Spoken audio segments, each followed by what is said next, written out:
Hi, we are here at SHRM 2025 in San Diego. My name is Jocelyn King. I'm the CEO of VirgilHR, and I'm here with Camille Olson. Thank you so much for joining us today. Thank you for inviting me. It's a pleasure to be here, Jocelyn. Well, I'm really excited about this interview because having taken a look at your background, there is so much versatility in what you have done throughout your profession. It's really incredible and admirable. And so I'd love to talk to you today about a few key things that we'd previously discussed before joining the podcast. But first, if you wouldn't mind giving the audience just high-level 60-second overview of your background. I know that will be really hard to do, but it would help everybody get a good idea of what we're going to talk about today. Thank you so much. Well, I guess what I would say is, I've practiced with HR professionals for, decades. I've had the privilege of working closely with SHRM and SHRM's government policy team for over a decade, and they are quite incredible. My background is as an employment counselor, investigator, and trial lawyer, and I think that those three different disciplines help me both in terms of policy issues as well as counseling, as well as understanding the various facets of investigations and trial work. So one of the things that we had talked about was your work with the SHRM Policy Council. Can you tell us a bit more about it? Absolutely. SHRM's policy government affairs group is led by Emily Dickens, and there are so many wonderful people in it. I can't mention everybody else because they're all incredible.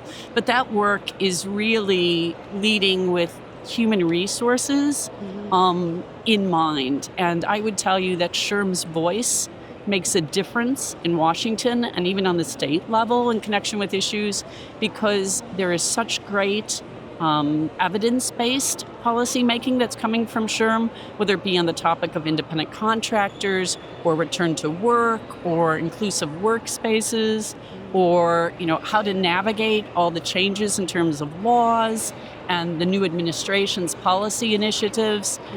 It's been a pleasure because it's not just in the sort of thought process or policy. It may be policy work, but it's grounded in the HR experience in terms of what works. And that makes a difference for both policymakers and legislatures. So do you have an example of how they are taking kind of that HR frame of mind and applying that to these policies? Sure. One of the most recent examples, and I think, it stands apart from what just about every other organization has done, is the BEAM framework, which was pioneered in January of this year, right after the executive orders came out with respect to explaining that a policy initiative of this administration will be to eliminate illegal DEI. So the question was, that sounds great. What does it mean? There's no definition. And SHRM immediately filled that void from a policy and from a practical perspective. And it did it with the BEAM framework, which lays out a series of 5 questions that helps HR professionals guide. It doesn't tell them what the answers are, but those are the questions that need to be addressed to determine whether existing initiatives, policies, practices are going to be legally compliant and effective in the workplace. That's really interesting. I feel like so often, especially when there's a lot of political change that's occurring, it's really hard for HR to keep up, much less have some type of framework or guidance on what to do in these what can be very confusing situations. Do you have an example of maybe one of those questions that HR would be asking themselves? Sure. One of the first questions is, I've got to identify, do I have initiatives, practices, or policies that take a protected status into consideration? Am I giving a benefit or excluding a group based on a protected status under Title VII? That's really the first question. If I don't, I can eliminate that from this particular review for effectiveness and compliance. But if I do, then I've got to try to understand, what am I trying to get at by doing that, by that limitation?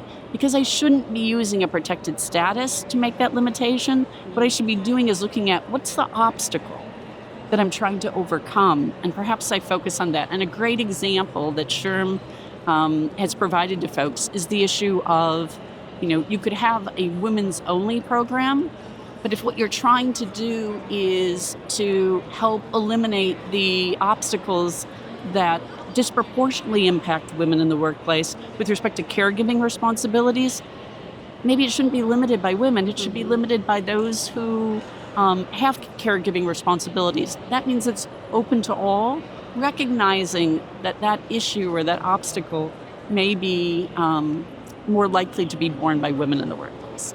It's interesting you bring up that example because I was actually talking to somebody who'd been practicing HR for 20 years, and she was telling me about this great company she worked with that offered amazing benefits, and one of the benefits that they'd offered was flexible scheduling for working mothers. And I said, today that might not fly as much, that it would really have to be opened up to working parents if that's what you decided to do. And then, there's the argument of, well, what about the people that don't have children but might have other obligations outside of work that requires that flexibility? So it's a really hard landscape for HR to navigate. You're absolutely right. And I think SHRM has given some great practical advice here as well with respect to caregiving responsibilities. They may be for a niece, a nephew, a parent, a grandparent, someone else who's a significant other. It doesn't have to be necessarily what we think of in the traditional sense of children. And it exists beyond just that example. It exists in terms of, for example, a lot of folks have rooms that are set aside, not just for mothers who might need to express milk, but for others who might have to take medications, or for others who might need a quiet, special place, for example, for a prayer during the middle of the day. And so to have those rooms available, not just for one purpose, but for various purposes for individuals throughout the workplace, is a really inclusive solution. It doesn't take anything away from anybody. It helps eliminate the obstacle for all. Yeah, absolutely.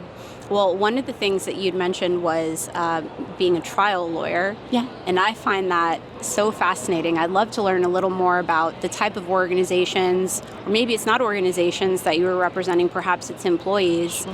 but the types of entities, so to speak, that you were representing and what that career has looked like. Sure.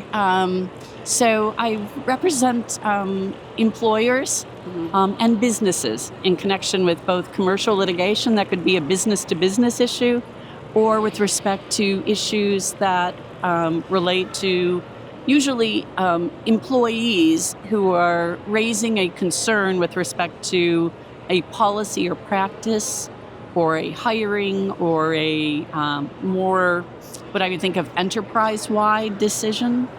It may also relate to the classification of workers, independent contractors. That's a very hot topic these days. It will continue to be a hot topic. There are many areas, both on the state circuit as well as in the federal government, that's looking at the existing rules. And one thing I'll just mention that a jury consultant said to me when I was litigating one of these cases was, she said to me, Camille, don't forget, if you want the jury to like your client, what juries want is the truth. They want the whole truth. So don't ever look as though you're hiding information from them. If you want the jury to like you and your client, you've got to show the jury that you're there for them. And I've taken that sort of as, I would say, a guiding principle in terms of your dealings with anybody in the workplace. If people don't believe that you care about them, it's going to be very hard for them to actually agree with or move forward with a path that you've sort of laid out for them. Right. You mentioned classification, and I was going to bring this up because I saw in your bio that that's kind of a specialty area for you. And that is so complex, and it feels ever-changing, perhaps not as fast as some of the other laws that are kind of rolling out, but there definitely has been change, and I think it's quite confusing for HR professionals out there. Any tips on good best practices for maintaining good classification hygiene? Sure, absolutely. I would say first and foremost, you have to think of your independent contractors as non-employee workers, which means that first and foremost, you can't control the manner and means by which they perform services. What does that mean? They have the right to make the detailed decisions. You might define the ultimate result very specifically as to what's to be delivered, and you might pay at the end of that deliverable. But remember, how they get there, as long as they use lawful means, should be up to them. That's really important. It's important to have a written agreement. It's important to not forget that an independent contractor doesn't have less rights than an employee. They have different rights. They have a contract. That contract is enforceable. Respect your rights and obligations, and respect the fact that they have them as well, and those should be part of the contract. I've so often spoken to business owners and even those HR department of ones early on that say, oh, well, we're trying to be careful about the number of staff members we bring on. So we bring people on as contractors first, and then once we find a full-time need, we'll bring them on full-time as employees. Any insight into that? Because to me, that feels pretty risky. Yeah, that is a risky practice. Attempt to hire is really what you're describing, but it doesn't really equate in the independent contractor employee world. It's very risky. One of the things that you will immediately get if you're ever under an IRS audit, an employment audit, is the first thing the IRS does is they pull matches. Did anybody get a W-2 and a 1099 in the same calendar year? That's going to be a question for them. And in fact, your independent contractors should be workers that you don't need to supervise. So if you just think of that as like just it doesn't sound very legalistic, but it's actually the answer. You don't need to supervise them. They may be off your premises. They've got the right to make their own decisions in certain areas. They may not use any of your equipment. They may be providing their own and leveraging to be able to get a return on that, right? So they're not using your computers, they're using their own, for example, if they're freelancers. I think that it's important that you not think of an independent contractor as a pathway to employment. It isn't. It's a different business relationship. Right. Last question about independent contractors, because we could go on forever about this topic, I think. But it's actually, providing some general guidance for HR practitioners on what to do when you are first determining in the first place whether or not this is an employee or a contractor role. Do you have any guidance? Because these audits can be quite complicated for that average day-to-day, professional that's not an attorney. It's a great question. What I would say is it's really helpful to have a document that's called something along the lines of an independent contractor questionnaire. Because I mentioned the fact that you shouldn't control the way they do the work. But it's not just about that factor. It's also about not just what you do, but who are they? Are they engaged in an independently established profession? Do they have other clients? Are they going to rely primarily on you for their economic, welfare? You can lay out some of those questions in a questionnaire and get a much better sense of, is this somebody who's sort of in business for themselves? They've done this before, and so you'll have a lot more confidence. Have they ever gotten a 1099 before from somebody else? Do they have any investments? Do they advertise their services? To have an understanding as to whether they really are doing business with a lot of different people, or whether they're looking just to lean on you. And unfortunately, under the law, they could be determined to be economically dependent on you in your relationship. Right. Well, that's, interestingly enough, very fascinating. At least I think so. It is an interesting The independent area. contractor world is just this ever-moving target for HR professionals, and it's quite complicated. So we do lean on attorneys like you to help us with those audits, and it does help protect us as well, and the organization when we're working with attorneys. So for anybody listening, if this is a struggle for you, perhaps finding a good attorney would be helpful, and perhaps makes sense from a due diligence perspective. Absolutely. Yeah. Absolutely. So last area that I wanted to cover with you is your workplace investigations background. Of course. So I find those to be fascinating. They can be quite complex, and when you and I spoke previously, you'd mentioned that there was some work you did with executive level investigations, and then perhaps some of the more complex ones.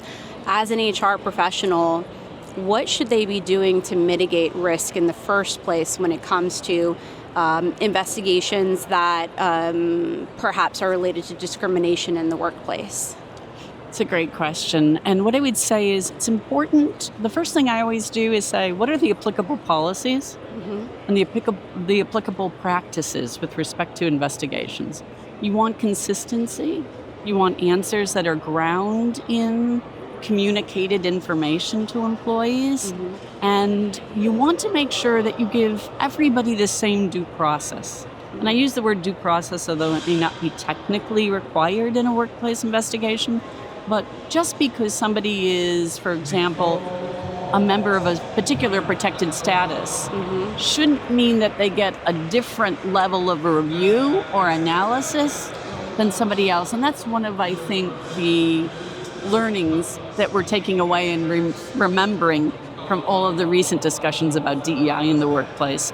I think that's really important. I think it's really important that human resource professionals also, before they begin an investigation, have an understanding of not just the policies and practices, but what's their plan.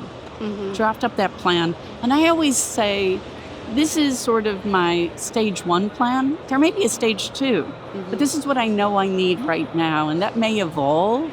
And I think it's important to know who you represent. So as we had talked previously, sometimes you represent the board of directors. Sometimes you're working with somebody and you represent the senior executive team. Sometimes you represent the company. You really need to know who you represent. You need to make sure employees know what the rules are going forward, what their rights are, what their expectations should be in terms of getting back to them.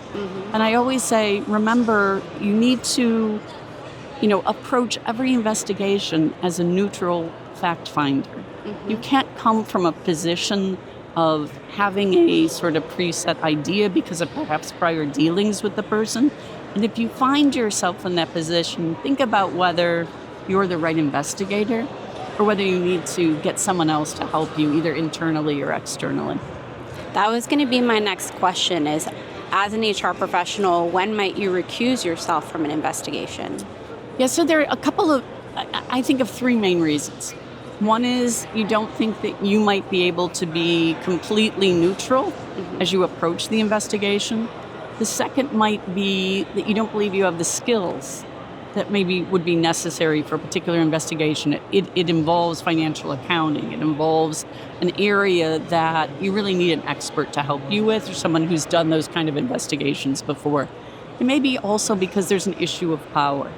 It's very hard for somebody to investigate neutrally and without any appearance of impropriety, somebody who is above them, their manager, or in terms of the line of command, somebody, that is maybe 2 steps above them in the organization. So I would think about that. It's a level issue, it's an expertise issue, and it's a level of neutrality. And do you have the time to do it? Right? I mean, that's sometimes overlooked. Oh, I think I'm good on all those, and I'm going to just do it. But most investigations need to be started pretty quickly. And the start may be just gathering those relevant documents. It's not necessarily you're interviewing somebody immediately. You've got to start the behind the scenes work. And so do you have the time to devote to it? And I would imagine that so many of those reasons might then call for needing to bring an attorney in to assist with the investigation. Are there any other circumstances in which an HR practitioner should consider bringing in an attorney to help with one? Sometimes there will be issues of not just a violation of company policy, but there may be questions of violation of a local criminal law in connection with it. or a potential violation of either federal or state civil law. And when there are legal issues that are intertwined or multiple agencies looking into it, multiple investigations going on at the same time, it's usually helpful to have a lawyer involved to make sure that you understand the entire complexion of what's going to be occurring. Right. Last question I have about investigations, and this is for those HR Department of Ones out there. Sure. Let's say that the investigation was, an investigation against the CEO. What does an HR Department of One do in that situation? Who do they go to? It should be a member of the board of directors. It might be the chair of the audit committee. It might be the chair of the board. But it should be somebody that is in a position to have an effect on that particular person who's the accused. You might work alongside the CLO, the chief legal officer, or the general counsel, but it's oftentimes that either that lawyer will get the direction really from the board of directors. Great. Well, thank you so much for your time today, Camille. It was a pleasure speaking with you. The same here. Thank you so much. I really liked our conversation. So Me too. thanks. I hope it's helpful. Thank you.